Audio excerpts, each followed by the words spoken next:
नमस्कार दोस्तों, जी के सुरेश चौधरी चैनल में आपका फिर से स्वागत है। दोस्तों आज हम लोग जो बात करेंगे वो करेंगे दोस्तों नाहरगढ़ दुर्ग की। और जो नाहरगढ़ दुर्ग है इसी के साथ एक जयपुर का एक दुर्ग और ले लेंगे जयगढ़, यानी कि जयगढ़ और नाहरगढ़ दोनों दुर्गों की बात करेंगे।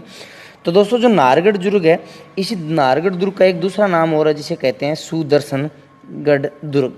सुदर्शनगढ़ दुर्ग कहते हैं। इसी के साथ दोस्तों इसका निर्माण की बात करें तो निर्माण इसका करवाया था सवाई जयसिंह के द्वारा 1734 ईस्वी में करवाया गया था। 1734 ईस्वी में करवाने के बाद में राम सिंह द्वितीय के काल में पूरा हुआ। यानी कि दोस्तों जो शुरू करवाया था वो तो करवाया था जयसिंह ने और राम सिंह ने करवाया था दोस्तों इसको पूरा, ये मान लेना। तो निर्माण कार्य शुरू किसने करवाया? जयसिंह के द्वारा, और पूरा करवाया था राम सिंह द्वितीय के द्वारा। उसके बाद में आता है दोस्तों मराठों के आक्रमण से बचने के लिए बनाया गया था। जो मराठा आक्रमणकारी थे उनसे बचने के लिए जयसिंह के द्वारा इस दुर्ग का निर्माण करवाया गया, जो कि पूरा नहीं कर पाए। बाद में राम सिंह द्वितीय ने पूरा किया। उसके बाद में कहते हैं इसे जयपुर का मुकुटमणि कहते हैं। याद रखना दोस्तों, क्या कहते हैं? जयपुर का मुकुटमणि। यानी आपको प्रश्न पूछ ले जयपुर का मुकुटमणि किसे कहते हैं, तो बता देना नाहरगढ़ दुर्ग जयपुर को। उसके बाद में आगे बात आता है जयपुर की ओर झांकता हुआ किला। यानी कि ऐसे लगता है कि ये जयपुर की तरफ देख रहा है या झांक रहा है। ठीक है दोस्तों। उसके बाद में आगे बात करते हैं, आगे जब बात करते हैं इसकी, इसी बीच बात करेंगे हम लोग सवाई माधो सिंह ने अपनी 9 पासवानों के लिए यहाँ एक जैसे 9 महलों का निर्माण करवाया था। मैं आप लोगों को बता दूं कि ओनली एक जैसे एक प्रकार से ही 9 महल दिखने वाले 9 महलों का निर्माण करवाया था माधो सिंह के द्वारा। इस बात की बात हमने पहले एक वीडियो में भी कर ली थी।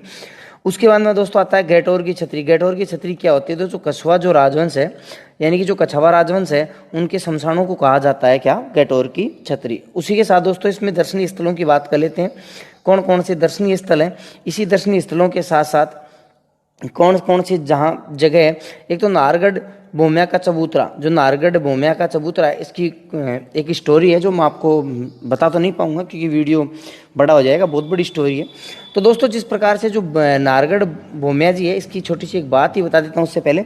जब ये दुर्ग नाहरगढ़ दुर्ग का निर्माण शुरू हुआ या सुदर्शनगढ़ का शुरू हुआ निर्माण, उस वक्त ये भूमिया जी बताया जाता है कि यहाँ पे नाहरगढ़ की दीवार खड़ी करके जाते थे। जब जो मिस्त्री वगैरह अपने घर चले जाते थे, वास्तुकार वगैरह, तो जब सुबह दूसरे दिन सुबह आके देखते थे तो पूरा का पूरा जिस प्रकार से, जैसे मान लो ये इतना निर्माण किया, छोटा मोटा निर्माण किया, उसी के साथ सुबह आके देखते तो ध्वस्त मिलता, मतलब ढहा हुआ मिलता, पता नहीं कौन ढा देता।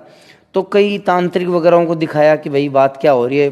तो जयसिंह के द्वारा पता लगाया गया कि भाई क्या हो रहा है, हम सुबह निर्माण करवाते हैं, शाम की पता नहीं क्या हो जाता है, कल सुबह मिलता ही नहीं है। उसके बाद एक तांत्रिक ने बताया कि यहाँ एक भूमिया जी रहते हैं और वो भूमिया जी ये चाहते हैं कि उनके लिए एक चबूतरे का निर्माण करवाया जाए। तो उसके बाद में जब इस भूमिया जी के चबूतरे का आप लोग निर्माण करवा दोगे तो ये भूमिया जी आपके जो दुर्ग है उसकी रक्षा करेगा, रक्षक बनेगा, ध्यान रखना। तो दोस्तों आगे चल के ये भूमिया जी इस दुर्ग के बने थे रक्षक। तो याद रखना नाहरगढ़ भूमिया जी का चबूतरा भी कहाँ पे है? नाहरगढ़ दुर्ग में स्थित है। एक इसका उपनाम और भी है दोस्तों, सॉरी उपनाम का नाम आ गया। एक यहाँ पे महल है जिसका नाम है माधवेंद्र महल। याद रखना माधवेंद्र महल। अब बात करते हैं उपनामों की। क्या क्या उपनाम है? पहला आता है टाइगर किला। टाइगर किला इसी के कहते हैं, और इसे कहते हैं दोस्तों एक बीठड़ी का किला। याद रखना बीठड़ी का किला और टाइगर किला किसे कहते हैं? नाहरगढ़ दुर्ग या सुदर्शनगढ़ दुर्ग को। साथ ही साथ हमने बात कर ली थी कि दोस्तों हम जयगढ़ दुर्ग की बात कर लेंगे। जयगढ़ दुर्ग से पहले हम लोग आप लोगों को बता दूं दोस्तों, अगर आप अभी तक आपने हमारे चैनल को जी के सुरेश चौधरी को सब्सक्राइब नहीं किया तो दोस्तों सब्सक्राइब करना। पास ही में स्थित एक बेल आइकन है, उस बेल आइकन को भी प्रेस कर देना। ठीक है दोस्तों। बात करते हैं निर्माण की। निर्माण किसने करवाया था? मिर्जा राजा जयसिंह के द्वारा 1726 ईस्वी में करवाया गया था। कौन से दुर्ग का निर्माण? जयगढ़ दुर्ग का निर्माण। जयगढ़ के उपनामों की बात करते हो, पहला आता है संकट मोचन दुर्ग, यानी कि सबका संकट मोचन। संकट के टाइम पे इसके अंदर आ जाओ, संकट मोचन हो गया, सीधी सी बात है। साथ ही साथ बात करते हैं चिल्हे के टीले की। चिल्हे का टीला क्या है दोस्तों? इसका निर्माण मानसिंह प्रथम के द्वारा करवाया गया। तो जो मानसिंह था वो प्रथम, उसके द्वारा इसका निर्माण करवाया गया था। यानी कि जयगढ़ दुर्ग बनने से पहले जो स्थान थी उसे कहते हैं दोस्तों चिल्हे का टीला। याद रखना दोस्तों इस बात को। यानी कि जो ये दुर्ग है, इस दुर्ग के निर्माण से पहले इस स्थान को या इस जगह को कहा जाता है चिल्हे का टीला, जिसका निर्माण किसने करवाया था? मानसिंह प्रथम ने। उसके बाद दोस्तों आगे बात कर लेते हैं। आगे बात यही है, इसे जयसिंह के महल भी हैं, ये मतलब इसमें जयसिंह जो हैं उनके महल भी स्थित हैं। इस दुर्ग में तोप बनाने का कारखाना है दोस्तों, वेरी मोस्ट इंपॉर्टेंट क्वेश्चन है, ध्यान रखना दोस्तों।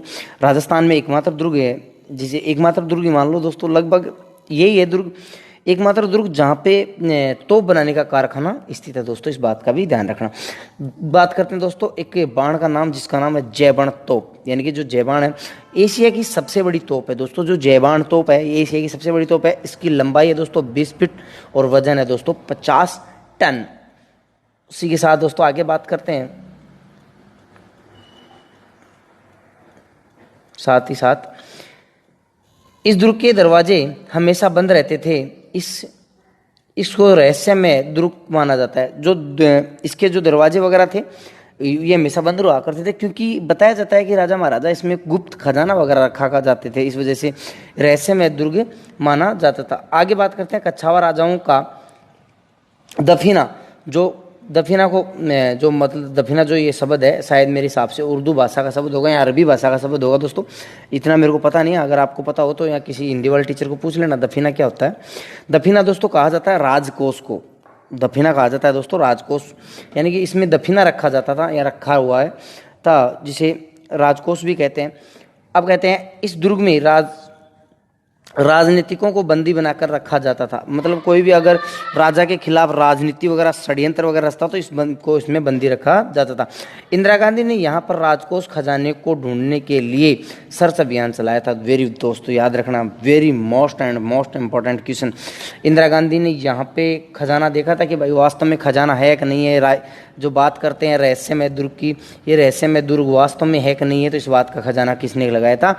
इंदिरा गांधी। लेकिन कुछ नहीं मिला था इंदिरा गांधी को। इस दुर्ग के भीतर विजयगढ़ी दुर्ग भी स्थित है दोस्तों, याद रखना विजयगढ़ी जो दुर्ग है इस दुर्ग के अंदर है। जयगढ़ी दुर्ग के अंदर दोस्तों एक चीज और याद रखना, दुर्ग के अंदर दुर्ग, यही है ध्यान रखना दोस्तों। दुर्ग के अंदर दुर्ग कौन सा है? विजयगढ़ी दुर्ग। दुर्ग के अंदर दुर्ग, विजयगढ़ी दुर्ग। ठीक है दोस्तों, साथ ही मैं आपसे विदा लेता हूँ। धन्यवाद दोस्तों एक बार फिर बोल देता हूँ, अभी तक अगर आपने हमारा चैनल को सब्सक्राइब नहीं किया तो दोस्तों सब्सक्राइब जरूर कर देना और पास में स्थित बेल आइकन को भी प्रेस कर देना। ठीक है दोस्तों, धन्यवाद। आपका दिन शुभ रहे।